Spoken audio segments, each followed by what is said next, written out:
Assalamualaikum warahmatullahi wabarakatuh. Perkenalkan, kami dari Cerita Ruang Kita Studio akan mempresentasikan studio kami dan menjelaskan proyek yang akan kami bangun. Cerita Ruang Kita Studio merupakan studio desain interior yang berfokus pada penciptaan ruang yang tidak hanya indah secara visual, tetapi juga mampu menghadirkan kenyamanan karakter dan makna bagi setiap penggunanya. Didirikan dengan semangat kolaboratif dan pendekatan human-centered design, Cerita Ruang Kita Studio mengutamakan hubungan yang dekat dengan klien dalam setiap proses perancangan. Dengan mengusung filosofi Every Space Tell a Story, kami menghadirkan desain yang menggabungkan estetika modern, fungsi yang tepat, dan sentuhan emosional di setiap detailnya. Kantor kami berada di Jalan Progo nomor 18 Bandung dengan nomor WhatsApp 0822 1847 5621 dan email ceritaruangkita.studio@gmail.com dan website ceritaruangkita.studio. Selanjutnya ada visi misi dari Cerita Ruang Kita Studio. Visinya adalah menjadi studio desain interior yang menerjemahkan cerita, karakter, dan emosi ke dalam ruang melalui desain yang personal, fungsional, dan penuh makna, sehingga setiap ruang mampu menghadirkan pengalaman yang hangat dan berkesan. Misinya adalah satu, menghadirkan desain interior yang estetis, fungsional, dan sesuai dengan karakter serta kebutuhan klien, mengutamakan komunikasi dan kolaborasi yang profesional dalam setiap proses perancangan, menciptakan ruang yang nyaman, bermakna, dan memiliki pengalaman ruang yang kuat, mengembangkan desain dengan pendekatan human-centered yang berfokus pada kebutuhan dan gaya hidup pengguna, dan yang terakhir memberikan pelayanan profesional dengan perhatian pada detail, kualitas, dan kepuasan klien. Selanjutnya ada layanan Cerita Ruang Kita Studio. Yang pertama ada desain interior, yaitu menyediakan jasa perancangan interior secara menyeluruh untuk hunian, komersial, retail, dan rumah sakit. Yang dimulai dari tahapan penggalian kebutuhan klien, analisis fungsi ruang, perumusan konsep desain, pembuatan layout, dan visualisasi 3D. Yang kedua ada konsultasi desain, yaitu memberikan layanan konsultasi profesional bagi klien yang membutuhkan arahan desain. Konsultasi meliputi penataan layout ruang, rekomendasi konsep, pemilihan warna, material dan finishing, pencahayaan, serta saran furnitur dan dekorasi sesuai dengan karakter ruang dan anggaran. Yang ketiga ada furniture custom, yaitu merancang furnitur custom atau built-in maupun loose furniture yang disesuaikan dengan dimensi ruang. Selanjutnya ada renovasi dan pengembangan ruang, yaitu melayani pekerjaan renovasi, remodeling, dan pengembangan fungsi ruang dengan pendekatan desain yang terencana.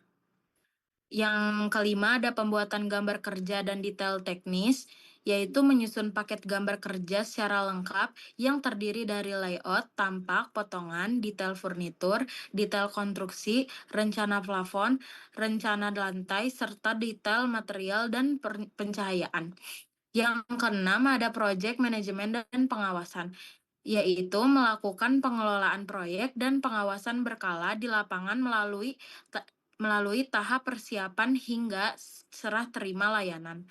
Yang ketujuh ada styling dan dekorasi interior, yaitu memberikan sentuhan akhir melalui penataan elemen dekoratif seperti aksesoris, tekstil, artwork, tanaman, dan pencahayaan dekoratif untuk memperkuat suasana ruang dan menghadirkan tampilan yang harmonis, hidup, serta siap difoto untuk dipresentasikan.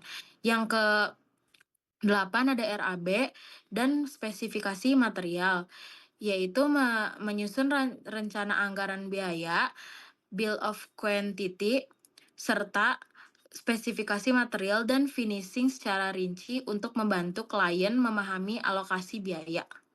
Selanjutnya ada struktur organisasi. Di Cerita Ruang Kita Studio ini dikepalai oleh Ayesa Kanaira Putri. Perancangnya ada Salwa Nisrina Atsila, supervisornya ada Nabila Maharani, manajer operasionalnya Dina Listiana, logistik proyek ada Muhammad Iqbal, administrasi ada Bradley, dan marketing ada Kevin Nathaniel. Selanjutnya, dalam setiap proses perancangan, Cerita Ruang Kita Studio bekerja sama dengan berbagai mitra profesional untuk menghadirkan hasil desain yang berkualitas, detail, dan sesuai kebutuhan klien. Kolaborasi ini menjadi bagian penting dalam menciptakan ruang yang tidak hanya estetis, tetapi juga fungsional dan memiliki kualitas pengerjaan terbaik. Lalu untuk mitra dan kolaborasi, ada satu kontraktor interior dan sipil, itu untuk membantu proses pembangunan dan pelaksanaan desain di lapangan. Yang kedua ada vendor furniture custom, itu untuk menghadirkan furnitur custom yang sesuai dengan konsep dan karakter ruang. Yang ketiga ada supplier material interior, itu untuk menyediakan material interior yang berkualitas untuk menunjang estetika dan fungsi desain. Yang keempat ada lighting consultant. Itu untuk membantu menciptakan pencahayaan yang nyaman dan mendukung ambience ruang. Yang terakhir nomor 5 ada landscape dan green design. Menghadirkan elemen hijau dan area landscape agar ruang terasa lebih hidup. Selanjutnya untuk latar belakang cerita ruang kita studio itu merupakan studi interior yang berfokus pada menciptakan ruang yang tidak hanya indah secara visual tetapi juga mampu menghadirkan kenyamanan, karakter, dan bermakna bagi setiap penggunanya. Lalu untuk tujuan dari cerita ruang kita studio itu adalah yang pertama menghadirkan desain interior yang estetis, fungsional, dan sesuai dengan karakter serta kebutuhan klien. Lalu menciptakan ruang yang nyaman, bermakna, dan memiliki pengalaman ruang yang kuat. Lalu memastikan setiap ruangan memperhatikan standar kenyamanan manusia atau ergonomi. Yang terakhir adalah mengintegrasikan beberapa unsur seperti lokalitas budaya atau poin-poin khusus permintaan klien. Lalu untuk ruang lingkup kegiatannya ada konsultan desain dan pengumpulan data, penyusunan konsep desain, pengembangan desain, penyusunan rencana anggaran biaya, pembuatan gambar kerja, pengawasan berkala, dan yang terakhir serah terima dan evaluasi. Kemudian ada tim pelaksana, Kepala Operasional Aisyah Kanera Putri, Rancang Salwa Nisrina Atsila, Supervisor Nabila Maharani, Manajer Operasional Din Lestianda, Logistik Proyek Muhammad Iqbal, Administrasi Bradley, untuk marketing Kevin Nathaniel. Peran dan tanggung jawab cerita ruang kita studio yaitu melakukan analisis kebutuhan dan karakter ruang klien. Kemudian menyusun konsep desain interior yang estetis dan fungsional, kemudian membuat visualisasi 3D dan gambar kerja teknis, kemudian memberikan rekomendasi material, furnitur, dan finishing. Seterusnya mengawasi pelaksanaan proyek agar sesuai desain, yang terakhir menjaga kualitas pekerjaan dan ketepatan waktu proyek.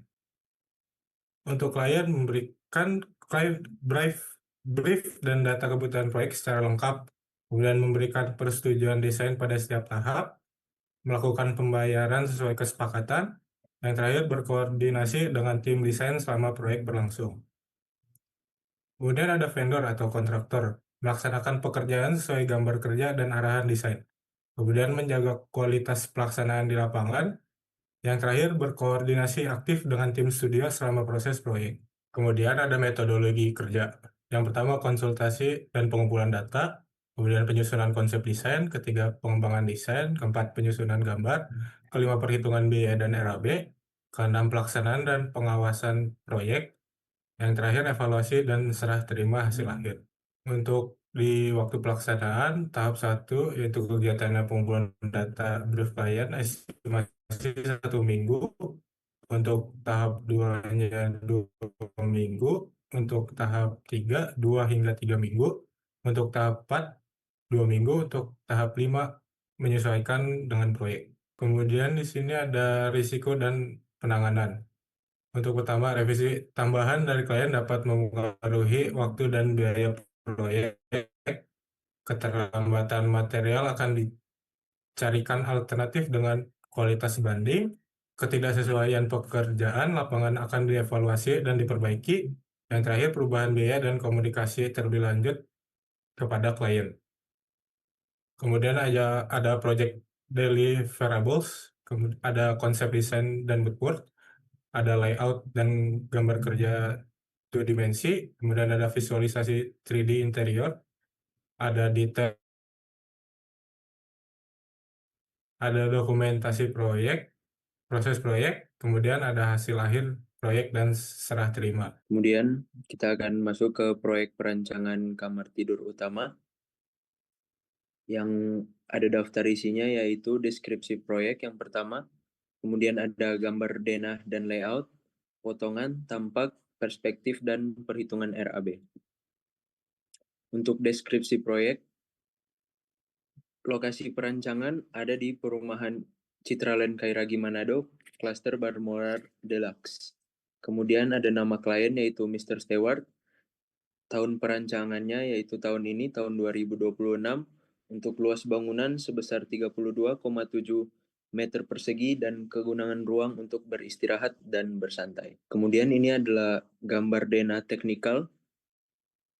Untuk panjangnya 8,17 meter dan untuk lebar yaitu 4 meter. Kemudian ada gambar potongan.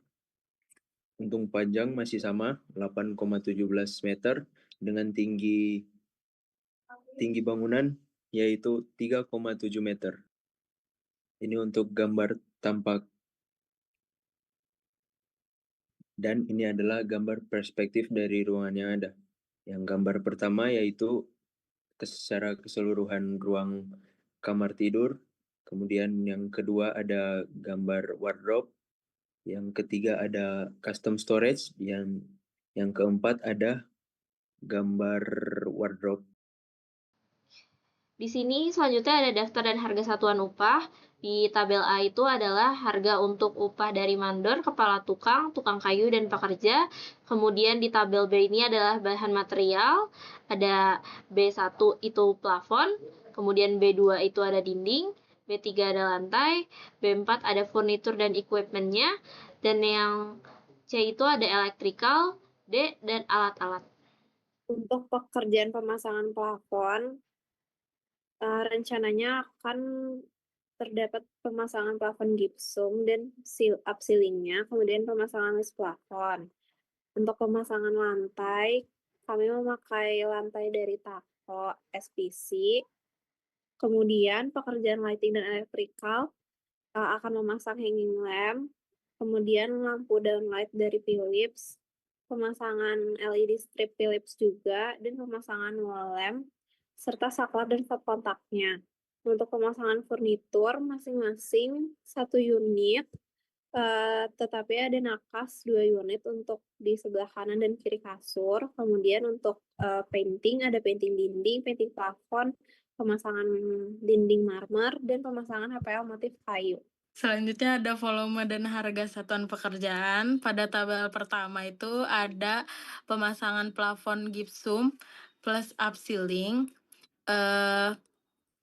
yaitu ada berisikan tenaga kerja, ada mandor, kepala tukang, pekerja. Terus yang kedua ada bahan, itu ada papan gipsum, rangka hollow, sekrup gipsum, kompon, cat plafon interior.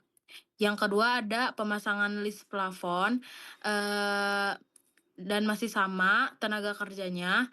Kemudian bahannya hanya list plafon saja.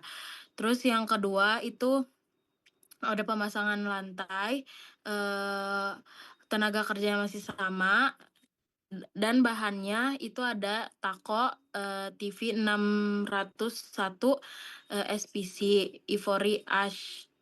Terus selanjutnya ada pekerjaan lighting dan electrical, yaitu berisinya ada hanging lamp, pemasangan Philips lampu LED downlight, pemasangan Philips radiasin LED strip, dan pemasangan wall lamp.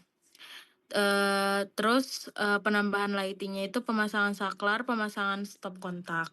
Lalu yang keempat ada pekerjaan pemasangan furnitur. Jadi untuk semua furnitur masing-masing 1 unit kecuali nakas itu ada 2 unit. Lalu yang kelima ada pekerjaan painting. Yang pertama painting dinding. Untuk tenaga kerjanya ada mandor, kepala tukang, dan pekerja. Lalu selanjutnya untuk yang 1B ada bahan. Kita pakai cat jotun yang 2,5 liter. Lalu selanjutnya yang 1C ada alat, itu ada satu set kuas dan roller premium dan 1 set buah tangga. Lalu selanjutnya ada pemasangan marmer. Tenaga kerjanya ada mandor, kepala tukang, dan pekerja. Lalu untuk bahannya kita ada 1 lembar gold marmer 240 kali 120 cm.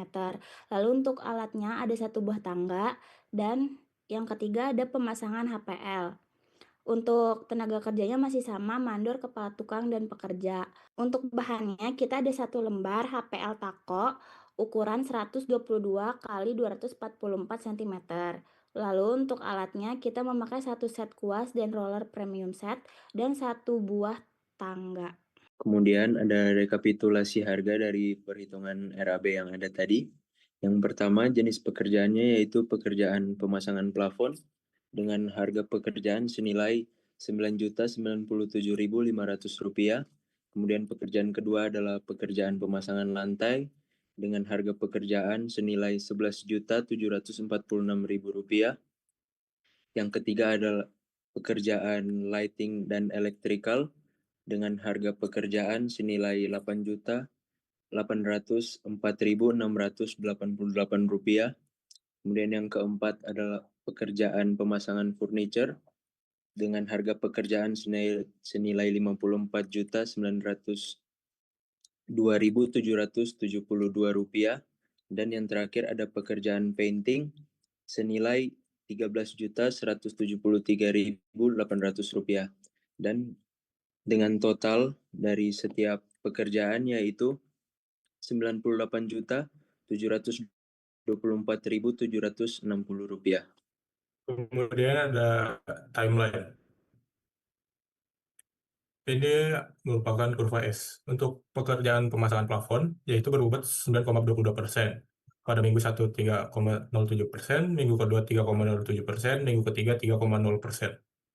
Kemudian ada pekerjaan pemasangan lantai yang dengan bobot 11,9%, yaitu dilakukan pada minggu kedua 3,97%, minggu ketiga 3,97%, minggu keempat 3,96%. Kemudian ada pekerjaan lighting dan electrical yang berbobot dengan 9,93%, yang dikerjakan pada minggu ketiga yaitu 4,96%, minggu keempat 4,97%. Selanjutnya ada pekerjaan pemasangan furnitur dengan bobot 55,61% yang dikerjakan pada minggu kelima yaitu 27,81%, pada minggu ke-6 27,80%.